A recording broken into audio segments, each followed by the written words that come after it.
Hey everybody, welcome to this week's Q&As. It's Thursday afternoon, so I think everybody would have had enough time to get their questions in, so let's jump in and see what we got. First up, over on Patreon, Cam wants to know if there's any way to enable light gun support for an original NES on a modern TV. So, not really, and kinda sorta. A while back, there was somebody who did a mod that was a patch for NES ROMs that allowed it to sync up with kind of a cheap knockoff light gun on flat panels. I demoed it, it worked okay. I know there's been some updates since then, and there are patches for multiple games, or if you want to use original carts, I believe Hyperkin released an adapter just for Duck Hunt. But that was kind of cool, and if you're just looking to have some fun, that would definitely be it. But if you really were only using modern flat panel technology, not CRTs at all, and you wanted to experience light gun games, I really think that software emulation is going to be the best way to go about doing it. I think the next best would probably be the Mister, although I've had problems with the GunCon 2 stuff with that, but you know, it could have just been me. There could be other stuff out there. So basically any kind of emulation, hardware or software, I think would make life a lot easier to do that. And of course, if you have a Wii, you could try to use the Wiimote and a soft mod for that stuff too. That always worked pretty good. So if you want to try those patches, go for it. You're going to want to buy that specific Tomy light gun that's linked in the post. I'll link it here for you. And give it a shot. If you have an EverDrive, then it should work fine. And then if it ends up working well for you, awesome. And if not, maybe just look into some more software emulation solutions. Next, Steve Wells wants to know if I've tried using the NVIDIA RTX Voice noise filtering app to try to get rid of the background noise as opposed to what else I'm doing. I have, but my workflow is kind of interesting, and I've experimented with it, but it doesn't always work as good as processing it elsewhere. So I'll just run through my setup really quick. I have this boom mic, which is, 4 fists away from my face, I guess, is probably the best way to describe it. So the volume is going to need to be boosted afterwards, as well as filtered, because since it's a boom mic, it's the Deity S mic, which I have linked to all of that stuff in my Amazon store. Rather than that mic that I had that was right up against my face, it's going to pick up a lot of other noise as well. I kind of like just talking like this without a giant thing in front of me, but and I feel like I sound a little more natural through this, but it requires a lot of processing. So, when I record, in order to keep this workflow going so I'm able to put out 3 videos a week, otherwise I absolutely wouldn't, that Deity S mic goes into a Motu M4 directly into a computer. The Lumix GH5 goes into either a Live Gamer 4K or a Live Gamer Bolt, depending on my mood and what I've been testing, and all of those are recorded right in OBS. When I'm done, I separate the audio and filter it through. Well, I throw everything in Premiere and then export just the audio. So it's just one track that gets exported. Each one of these sections are pieced together. And then I run that through Isotope Ozone and their noise filtering. So it's the one that scans and filters the noise. Then I run their normalize process. And then I go into Adobe Audition and use their compression, specifically the broadcast compression setting. The only reason I move over to Premiere is because I haven't found an equivalent in Isotope. If you know of one, anybody, please let me know. Somebody was kind enough to send me a PDF a while back, but it wasn't nearly as easy as just press one button like with Adobe Audition. And how fast I can get through these absolutely affects how many I could do. Otherwise, I wouldn't be able to do 3 videos a week. So that's basically my workflow now. Now, the downsides of that are it doesn't always work as well as real-time processing. So the RTX Voice plugin to OBS is something that works in real time for noise reduction, and when it works great, but it also kind of changes the sound of your voice. You get a little of that compression, garbly thing going on. So while I do specifically remember our stream professor, Epos Fox, saying that he recommends always doing the filtering in real time, if you have the ability to, I thought he meant that in the context of streamers. Because if I do a live stream, it's impossible to filter the audio afterwards unless I would re-upload it as a different video, which I don't really like to do. So you're right in that I should be using RTX Voice and some other, volume boosting stuff for live streams. But for this, if I filter it out using RTX Voice, I could still do normalize in Isotope and broadcast compression in Audition, but it will also normalize and compress the filtering of RTX Voice, which sometimes is perfect and sometimes is not. So I honestly don't know what's the lesser of the two evils, because when I do it the way I've been doing it, the way I'm doing it today, unless you're in a very quiet space, you can't really hear the background noise, especially if you're driving or if you're on a subway or walking to work in a city. Like, your own white noise in the background is going to blend in with that. But if you're listening in a quiet office or with headphones in a room with not much background noise, then yeah, it picks up a lot of background noise. It's annoying. But what would be worse, that or whatever RTX Voice would do mixed with my other process? So if you have any thoughts, please let me know. I love having these discussions. I'm never satisfied. I always want to try to get the audio a little bit better. I want to seem a little bit more professional. But at the same time, I have to be able to fit it in my work schedule, so I can't just sit there and spend 2 hours processing audio for every time I do a podcast. And at the same time, too, I really enjoy making a lot of these, especially the two, actually, the 3 weeklies recently have been podcast, Q&A, and the roundup. I like these to feel like I'm just hanging out talking to you. I didn't like the mic right in front of my face. I didn't like that, here is your weekly retro news. Like, that's never been me. I'm just a fat dude with a webcam that wants to hang out and talk with my friends, and I want it to feel like that.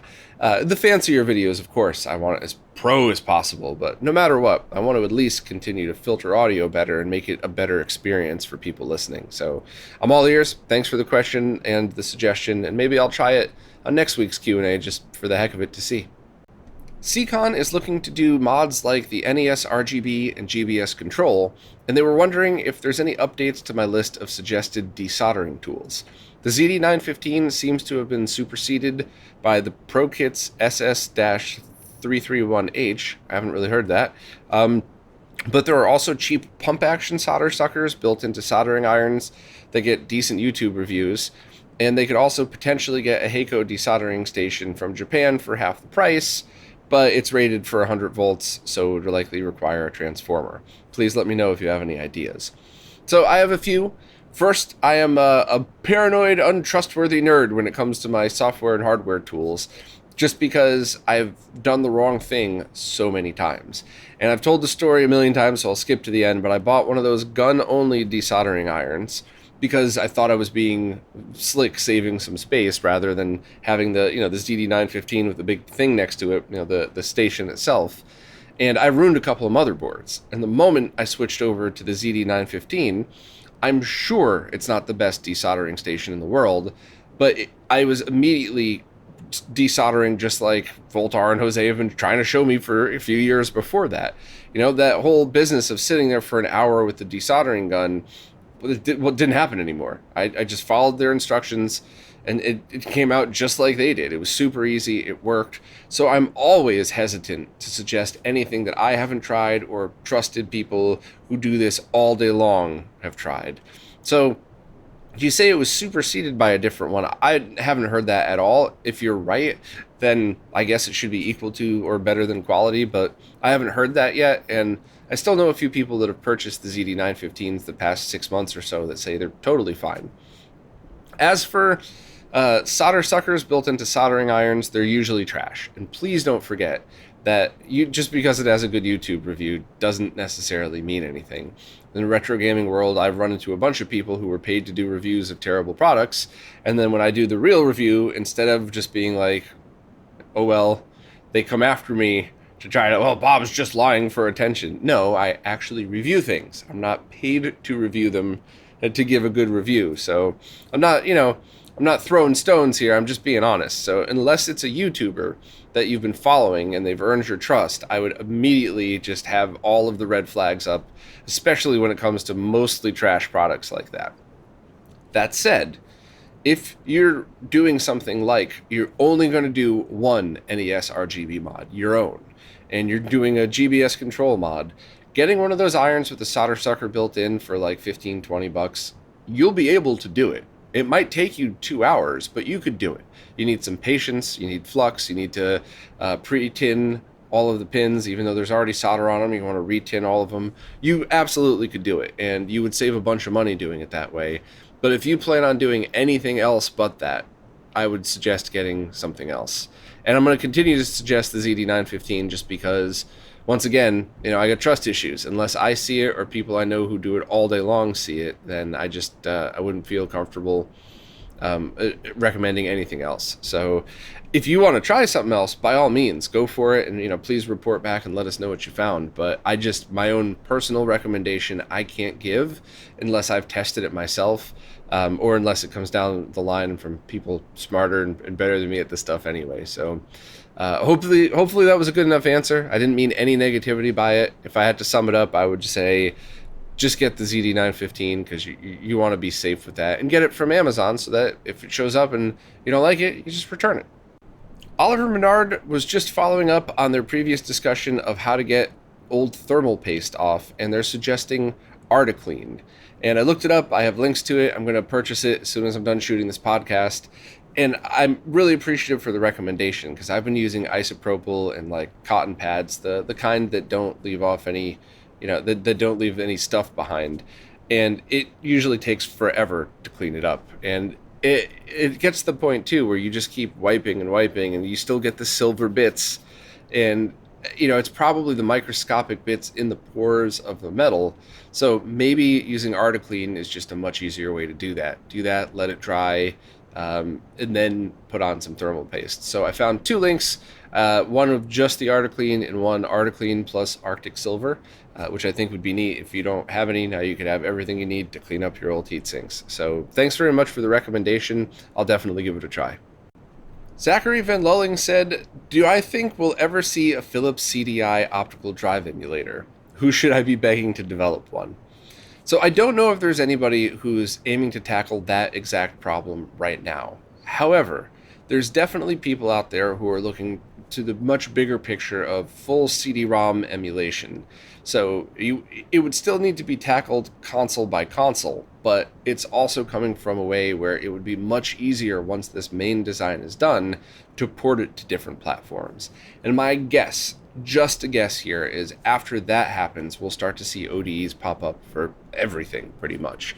It'll be one of those things where maybe the product isn't open source, but the guides to interface everything together might be, so that way, I don't know, I'm kind of talking out my ass here, but it's coming from some knowledge, so I'm not just making stuff up. But I think if that happens, I'm pretty confident it will. I think that's when we're going to start to see those.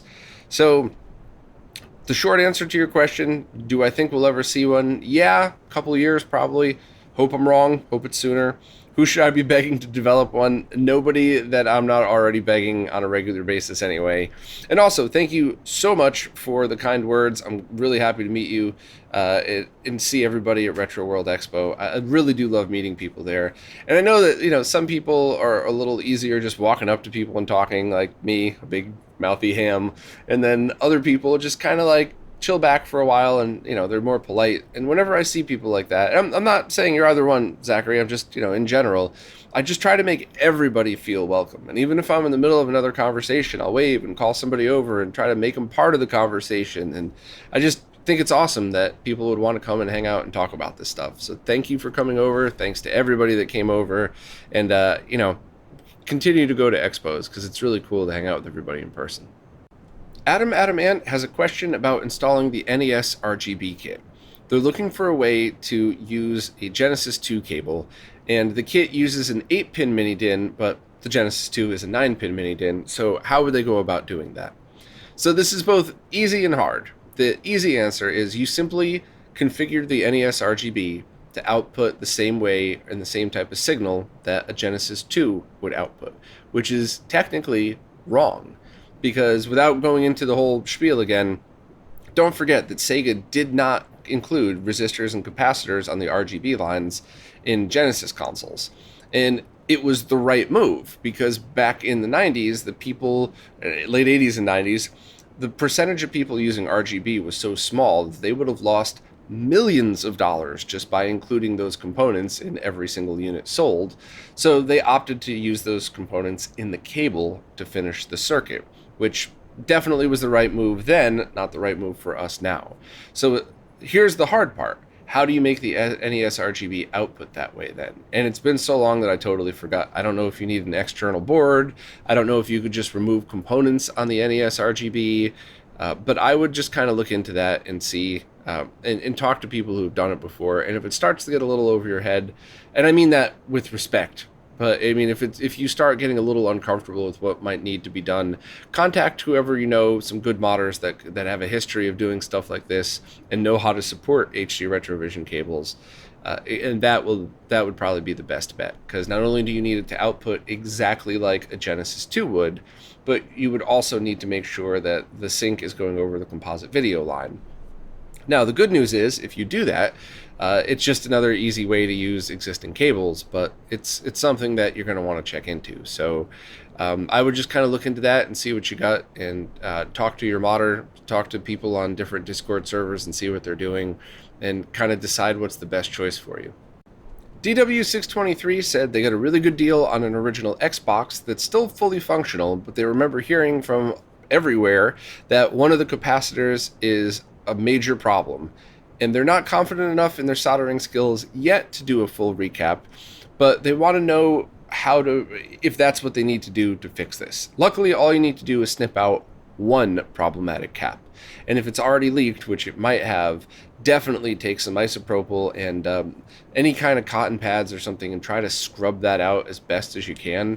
And if the motherboard's been eaten away, I mean, if it's still working, you're probably not at that point yet, but it could have started to eat away a little bit. You'll want to contact a modder for tips or just look up different tips to see. Check the wiki. I'm sure the wiki has the exact location of these capacitors and stuff like that. But yeah, it's basically just one cap that's notorious for doing it. And while I'm sure Xbox are going to start to need full recaps at some point, at this point, I think it's only that one that you need to worry about, and maybe the internal power supply. But you don't need to be a pro modder to do this. You could just find the problematic one, get some good snips and snip the legs off, clean up the pad, and you don't even need to replace it. All it is the clock capacitor. So if you leave your Xbox plugged in all the time, or you don't mind setting the clock when you turn it on, just snip it. Never worried about it again. Lopo said they have the latest RetroTink 5X Pro firmware, and they were wondering which CRT filter is closest to a mid to late consumer 90s CRT. They grew up with one, but they were born in 2000, and it's long gone, and they want a period authentic look. So, unfortunately, what you saw as a kid is going to be different for everybody. And the size of your TV, the mask, aperture grill or shadow mask, what signal you use, was it RF or composite? I mean, there's going to be so many different factors. So what I would do is just go in and look at the different consumer CRT settings and the Tink scan lines. And the one trick that I always try to tell people, which try to roll with me on this because it's going to sound so dumb, but you're going to get it once you do it in person. Mess with some scan lines for a little bit just to try to find something cool. Sit close to the TV when you're doing this. And then when you think you have something, go back onto your normal viewing distance on your couch or your chair or whatever. And the whole purpose of adding a scanline mask is so that it cuts through the image just like an original CRT would, but you almost aren't supposed to even notice it's there. So if it's very big and pronounced and that's really all you can see, it's not the right way to do it. It might look awesome for a couple of moments, but if you really want to mimic the look of a CRT, get up close, see if you can kind of get it configured, then sit back, and if it kind of disappears into the image, then you've won. And that's what I did messing around on my OLED, and I would share my settings, but the TVs that I'm used to, the TV that I'm playing on, I mean, all of those things come into effect. But basically, I was able to get my 60-inch LG OLED to look incredibly close to, a decent BVM, and it was done in a way where I started to forget I even had the scan lines turned on, and then I was like, well, do I need them? Let me turn them off. And I turn them off and go, oh crap, no, it looks so much better with them on. So try that. And I know that sounds weird, but you're going to have to see it for yourself to understand. And if you have any other deeper questions, maybe follow back up, but I think that should get you started. Samson Wick wants to know if anyone's working on a modern Mr. solution for rotary joysticks like the ones used for Heavy Barrel and Akari Warriors. They know some cores are being updated to support the original SNK LS-30s, but they're so expensive and hard to come by that they don't think it's a solution most people could enjoy. They don't believe any of the do-it-yourself projects, such as those that repurpose an optical mouse, would be compatible with Mr. Are there any that I've overlooked? That's an excellent question. I don't personally know of one. Somebody could have showed me one and I just forgot. So you could check the Mr. Discord, Mr. Forums. You could kind of talk around. If anybody here knows of one, please let me know. But that's a good suggestion. And that's something that I think a lot more people might be interested in than you might first imagine for stuff like that. So yeah, I don't have an answer for you, but I'm glad you asked because maybe people listening could help out. Next up, David Lauer has a pretty interesting setup with a 3-monitor solution connected to a MAME PC. So they have one large 31-inch gateway monitor that's limited to 640 by 480, but looks amazing, so great gaming monitor. But they also have an LCD for their marquee and one as a controls sub-window, which sounds like an awesome setup, by the way. However, they are using Windows 10, and every once in a while, NVIDIA settings or Windows settings will change the resolution, and then they'll end up messing with the setup. So either the HDMI to VGA adapter freaks out, it sends the wrong resolution, and the monitor won't sync on it, and then they have to kind of mess around with it and get it all tweaked again. So they want to know if they have any recommendations to tackle this problem. What about a downscaler? They're trying to stick with Windows 10 if possible. Unfortunately, I think the only way to truly solve the problem is to switch to something like Groovy Arcade. And check the interview I did with Calamity a while back. We talked a lot about that stuff and about the different methods of doing it. I have a PC right over there that is my Unraid server that I'm also going to be repurposing as a MAME PC. So I would love to eventually do a live stream someday showing that off. However, I don't know if that's going to support your multiple monitor setup, and I also don't know if there's anything else, like you mentioned, support software. Whatever you need is available on Linux, but the difference is you don't just click on a file and it installs and creates a nice little icon for you. There's usually a lot more involved in the installation process. Once it's installed, it'll run mostly just like on Windows. Almost anything would, but getting that package installed in Linux is a pain. So as far as a downscaler solution goes, you could try to look for used Extron equipment that would go down to 480p. You wouldn't need a GBS control goes down to 15 kilohertz, so that's not something that you would probably need to tackle, or that's not something that would fix the problem that you have. You would probably need Extron equipment that could repurpose all of this stuff. But remember, you're going to want to keep square pixels, and I don't know how the Extrons are designed for that. So you could certainly look for cheap equipment used on eBay that might work with downscaling, but unfortunately, I kind of think you might be stuck just trying Groovy Arcade. Luckily, you could boot it off a USB stick or something, so you could give it a try without messing with your original configuration at all. If it doesn't work, just turn off your computer, pull out the USB stick. But yeah, I think that's how I would go about tackling that problem. But I know that's not the answer you wanted, but hopefully I at least pointed you in the right direction. Tomas has a question that I don't have an answer to, but I'm hoping maybe some of you will. Is there any good way to connect optical audio out from PlayStation 2, Xbox, whatever, to modern wireless gaming headsets that connect via a USB dongle? I have no clue what the answer is. However, all of my experience with that has included wireless headset that also has some kind of analog or digital input, not just Bluetooth, not just anything else. I have seen Bluetooth adapters that are designed for this, so you plug whatever device you want into the Bluetooth adapter and then you sync your headphones to it. But if you're talking about something like, any of the modern wireless headsets, I don't really know. So anybody out there have a good solution that they could share with Thomas, please describe it in the YouTube comments. So if it's like the brand X model 123, don't put a link to like Amazon because YouTube would kill that, and rightfully so. I think that's one of the few things they get right. So just type out exactly, brand 1, model X, get this one or something, and it'd be much appreciated because I think a few people might want to know the answer to that question as well. Marco Vizzini said they wanted to purchase a Pi 4 or 400 to play arcade games on a 15 kHz RGB SCART CRT, and they found the RGB Dual for Recalbox OS and the RGB-Pi for OS 4. The hardware will display native regardless of refresh rates in RGB, and the differences mainly come down to the OS. Can I recommend one over the other? So I did a live stream about this, and I don't recommend you watching the whole thing because a lot of it was just me very frustrated that no one's nailed controller mapping support. So if you wanted to skim through it, I'll put a link, but I wouldn't recommend sitting through it unless you're really bored and need something on in the background. But what I could tell you from that is that I liked them both, and I think that both OSs have their own strengths and things that could be improved on. And it really is up to you as to which is the best for you. Now, the one thing I will say is RGB-Pi hardware very often has trouble working through any kind of SCART switches. So if you're plugging directly into a CRT, then RGB-Pi should be totally great. But if you're plugging through like a G-SCART switch or a ShinyBo switch or anything, you might want to go for the RGB Dual. However, you should be able to run either OS on each. You might just have to have some basic tweaks on it. So I'm really going to have to put the ball back into your court for this one. However, I just want to remind you once again, if you're going through switches and stuff, you're probably going to want to stick with the Dual and only go with RGB-Pi if it's direct. I still have no idea why it does that, but it does it. So, oh well.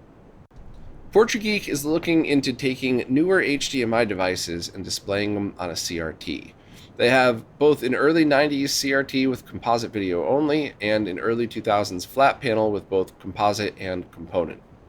So this is going to be a tough one, and you're going to need to break this down as to what you really need and why you want to do it. I'm sure the 2000s flat panel is neat, but it's going to be really laggy and tons of motion blur, most likely. Almost all of those are. But if you really wanted to do that, you could just get an HDMI to component converter, set your target device to 640 by 480 or 480p, and kind of hope that that works. That's a cheap way to go about doing it, and you might be able to get that to work.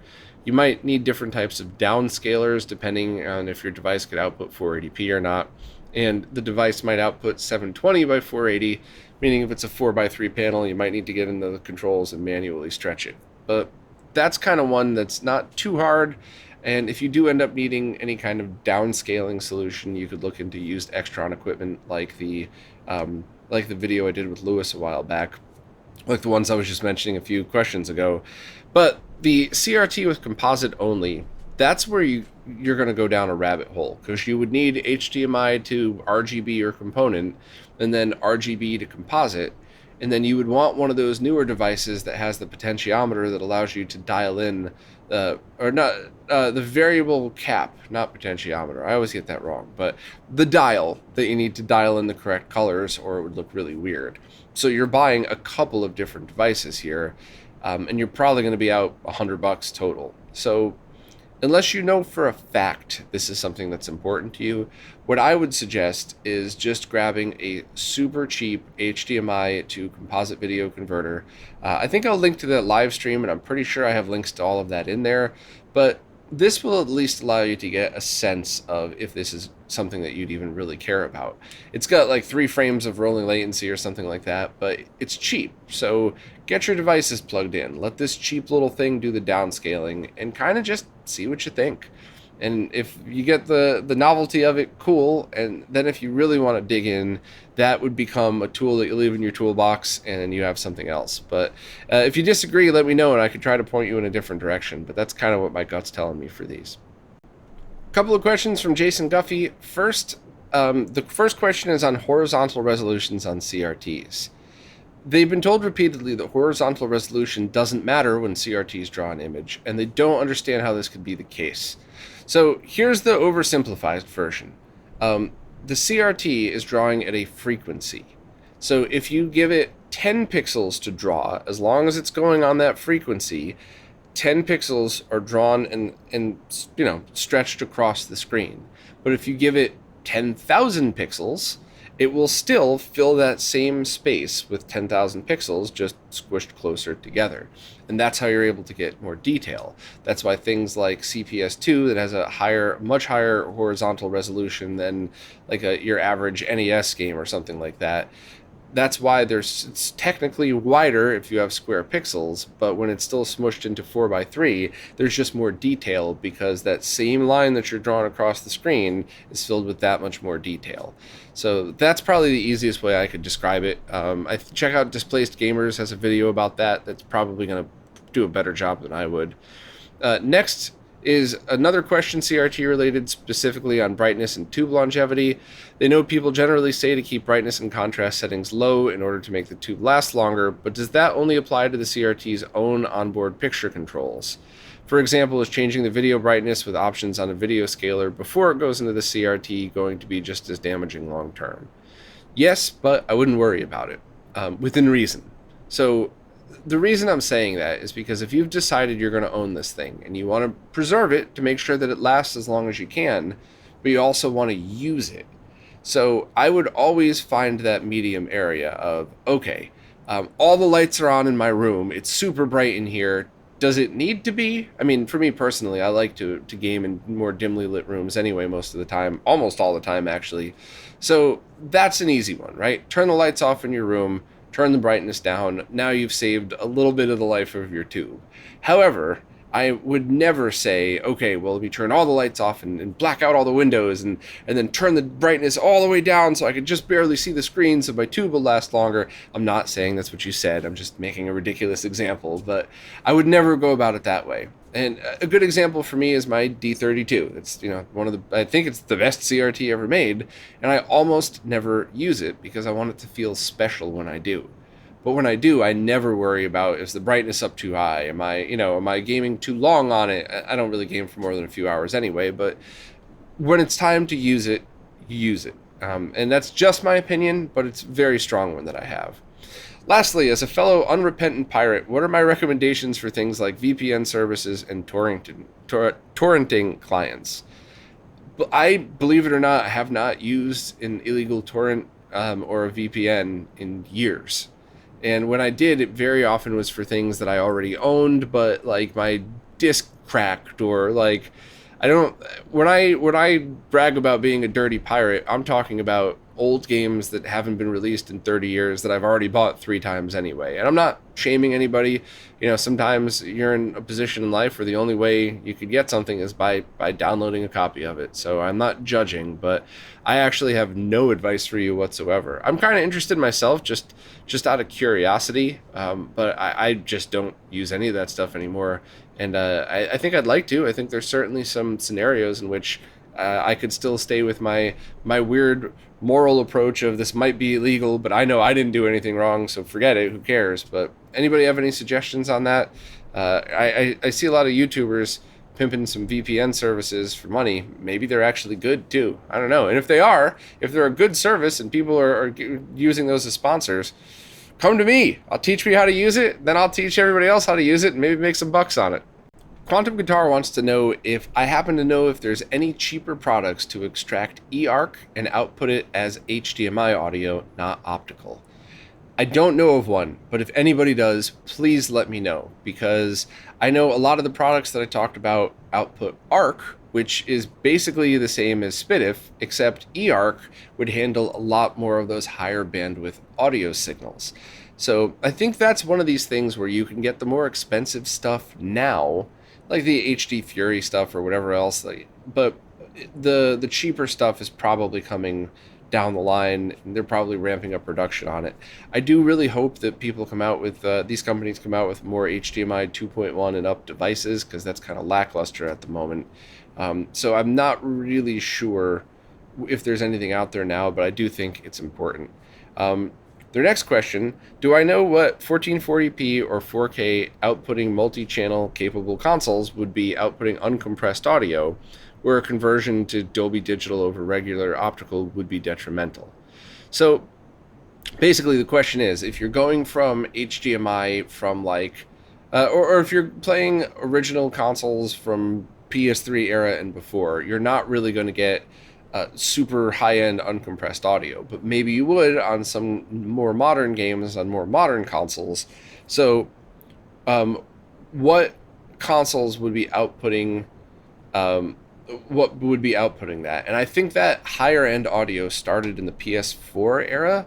Please correct me if I'm wrong. This is definitely something that would be more of a Digital Foundry question, so what I'm about to say is mostly guessing, but I would just look for 7.1 audio or any Dolby Atmos or anything like that. If you see games with those logos, that's probably where you're going to start to get audio compression if you have to use it over SPDIF. So now, once again, I like to be very clear when I'm speculating, and that is speculation. I think that's a good guess, though, so I would kind of start with that and go from there. But if anybody has cheap eARC stuff, please post descriptions of it, because links are going to get caught. But I would love to check some of those out myself as well. Before I go, have you purchased a ticket from Stubhub that showed up as a physical ticket for a concert that's been rescheduled? If so, you have to listen to what I'm about to warn you about. And if not, drop off. There's not going to be anything after it, and it might bore you to death. But if you have, here's what happened to me the other day. Right, I think early 2020, maybe late 2019, whenever tickets for Rammstein's US Stadium tour went up for sale, I went to go purchase, and they immediately sold out of the front general admission pit area. And anybody who's seen them live, I think I've seen them 2 or 3 times, knows that they light everything on fire. So I want to be as close as possible. If my eyebrows aren't singed, it's not the Rammstein experience. So I went on StubHub and I bought scalped tickets, and I paid like $100 over, so whatever, $275. And those tickets were mailed to me. The original ticket purchaser got them from Ticketmaster, and they mailed them to me. And then at some point or another, I bought two regular general admission tickets from Ticketmaster because a couple of my friends wanted to go as well, but they didn't care how close they were. So I bought those for myself also through Ticketmaster. I swear this is all going to come together at the end. So tickets are mailed to me.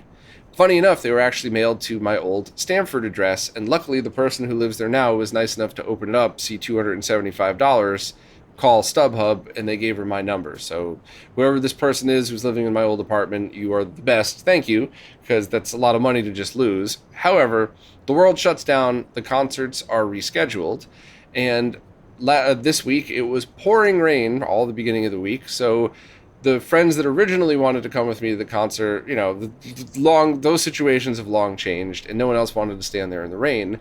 So I sold the digital tickets on StubHub. And how that worked is you basically go in, you list them, and then as soon as they're sold, you log into your Ticketmaster account and then do a digital transfer to the first name, last name, and email of the person buying them. And because I always try to put myself in somebody else's shoes, the moment those tickets sold, I grabbed my phone, copied and pasted the email, and transferred them right over. So the digital side is fine. And that is exactly what happened to a lot of people. They bought their tickets digitally. The ticket just appears on your StubHub app. You're good to go. So then I get to the concert on Tuesday night. I'm standing in line, and I actually put the ticket in a Ziploc bag. I saved the ticket just out of shame, actually. But I had this in a Ziploc bag, and it kept scanning as invalid. So I took it out of the bag, then they send me over to the ticket booth, and they're like, this is not a problem, this happens all the time. I wait in line at the ticket booth for like 20, 30 minutes, and everybody in line is having a StubHub problem. Slightly different, but everybody. So get up to the ticket booth, and everybody at the stadium was really polite, but the bottom line is not our problem, call StubHub. I get on the phone, and I'm always super, super nice to the customer service reps because I always try to put myself in their position. And this was burned into my brain by a friend that like shamed me for being rude to somebody once. And they were right. I shouldn't have been. So I was super kiss-assy polite. But here's the story that I got out of them. When the concert was rescheduled, Ticketmaster resent an original ticket to the original purchaser of them, not me, because the ticket was physical. It wasn't transferred digitally. So there's so many problems with this. If that person has not purchased a Ticketmaster ticket since 2+ years ago, 2.5 years ago, then it would have been sent to that address. Who knows if they're still living there? Did they move? Are they still alive? So right off the bat, that original ticket holder might not have even gotten the ticket. And let's say they did. Let's say they got the ticket and they're like, oh, okay, that's right, I remember selling this one. Let me put it in the mail and resend it to the person. I've moved like twice since then. So no, once since then, but it was the original address and that. So that is also a fail. Or what if they were a scumbag and said, oh, they sent me another ticket, now I'll sell this one because it's got the new date on it. I don't think that's what happened. I think it was the first one. It's most likely that the original purchaser just never got the ticket at all. So when this happens, you're totally screwed. Now, what they tried to do to solve this was say, open up your phone, scroll through any tickets, and we'll just give you one of these for free. So luckily there was one in general admission, so I still got to be in there, but it wasn't the same. So I clicked on it, I clicked buy, and I did this while I'm on the phone with a customer service rep who's being very patient and very helpful. And they said, okay, that went through, so now we have to wait for the original person to transfer it, just like I had done the previous night when I sold them. I didn't realize, and mind you, I'm standing out in the rain right now. I'm soaked through my clothes. All my fingers are pruned. I'm not even getting to watch the show. I'm not drying off on the pyrotechnics or anything. And I was like, well, wait a minute. You want me to stand out here in the rain and hope that somebody who may very well be in that concert checks their phone and then goes through and copies and pastes and adds stuff in. And they're like, yeah, that's the only way. So I stood outside. And the opening music comes on, and I get immediately super depressed because I'm here, I'm soaked, and I can't even hear my favorite band's In Flames. But no offense, I have a feeling that people in Flames might even agree. Rammstein is one of the greatest, if not the greatest, live acts ever. If you like that kind of music, even if you don't, throw in some earplugs and go watch them light everything on fire. You still might be entertained by it. So I'm sitting outside listening. I'm getting super bummed out, and I keep refreshing my phone. I call Stubhub back. Once again, I'm polite. Hey, I'm not mad at you, but this happened. It's obviously an issue because every single person who has a physical ticket for a rescheduled show is affected. And the thing that really upset me is this isn't like my stupid band playing a local bar. This is a nationwide stadium tour that hundreds of thousands of people attended. So this isn't something that should have been overlooked. There should be an easy way for you to go in and say, all right, let me regenerate that ticket digitally. And I did go onto the Stubhub app the day before and everything, and they basically said there's nothing you could do because, it was a mail ticket, so just bring that with you. So unfortunately, the person on the phone was like, there's nothing else we could do. We could give you a different ticket, but then you'd have to wait for that person to then, to get the email and to digital transfer. So I drove away, and later that evening, like another half hour later, I got the notice that it was transferred. So either some poor person was in there watching the show and stopped to transfer their ticket. Not their fault if that was the case, right? If I were them, I wouldn't be paying attention to my phone. I'd be paying attention to the band. But I was already on my way home. So now they did automatically refund me the $275 for the ticket. However, between tolls, gas, and $40 parking at the stadium, holy crap, if I knew it was $40, I don't know if I would have gone alone. I would have taken a bus in or something for $2, but I'm basically out an extra $100 and many, many hours of sitting in traffic in the pouring rain for this, which is why I wanted to waste time telling you. Now, don't be pissed. I warned you in the beginning. If you don't have physical tickets you bought from Stubhub, this probably is meaningless to you. But if you do, I really hope that you sat through the end of this, because this is not about me complaining. This is really about making sure if you have your physical ticket that was mailed to you that says the date of Thursday, September 10, 2020 is when I should have gone. If you have the original ticket, you have to contact Ticketmaster, Stubhub, and everywhere else to get the updated ticket. Otherwise, you will be just as screwed as I am. The only positive thing I could say about this is I have seen Rammstein twice. I loved it both times. I think it might have been 3 times. I believe it was 3, but either way, I've seen them before. I love them. I bought their Blu-rays. I am so happy that this happened to me and not some teenager that wanted to see their favorite band who maybe they saved up their money and bought, because I considered selling this one too. When it was raining that bad, I'm like, I haven't been feeling well. I think I'm a little bit into burnout. And I was like, screw it, I'll get sick for Rammstein. That'll be worth it. But if I had sold that ticket, I mean, that would have been terrible. Because what if somebody's never seen it before? What if they had their parents drop them off and they're coming to pick them back up at 11 and they were just standing in the parking lot the whole time? Like, I'm glad it happened to me where I was able to handle this, and where the $100 that I lost on everything else stings, but it also is not going to bankrupt me. Whereas if I were a kid, losing that extra $100 would have been a massive deal. It still stings now, but not as bad as it would have if I was like 16 or 17. So I'm glad it was me and not somebody else that didn't have it as easy as I did, relatively speaking. Very cool that all of the Stubhub reps were as nice as possible, but it's not the Stubhub reps problem. Stubhub corporate severely screwed this one up. So you will be affected if you fall into that category. So call them and, try to be polite. The second time I called too, the person I talked to, like, do you have your order number? I'm like, my phone is so soaked I can't see anything. By the way, do you hear that screaming? And he's like, I do, actually. I'm like, that is 3 other people on the phone with Stubhub right now, really pissed. And right as I paused, there was some woman, 10 feet away from me, and she's screaming, what do you mean wait for the ticket? They're playing now! Like, there was a lot of angry people at Stubhub, and rightfully so. So if you have one of these tickets, please be warned. And don't end up ruining your whole night like I did. So thanks for your patience. I wanted to get the word out. Well, that's it for this time. If you're still here after that long rant, hopefully it was helpful, or you enjoyed laughing at me that I got stuck out in the rain. Both are fine. If you're new to these Q&As, though, please ask whatever question that you want to ask in the latest Q&A post. The way these services work, I can't really figure out what is a new question on an older post. Plus, I really enjoy doing it like you see me doing it here, just scrolling through in real time, just kind of laid back and answering them as they come. So, also, most importantly, thank you to anybody who supports in any way possible, because without you, none of these videos could happen, none of the behind-the-scenes research and development, and none of the very cool upcoming stuff that I have in the pipeline. So thank you all very much. Please spread the word about it, because it's the only way to keep going is growing. So please keep spreading the word. Thank you very much, and I'll see you next week.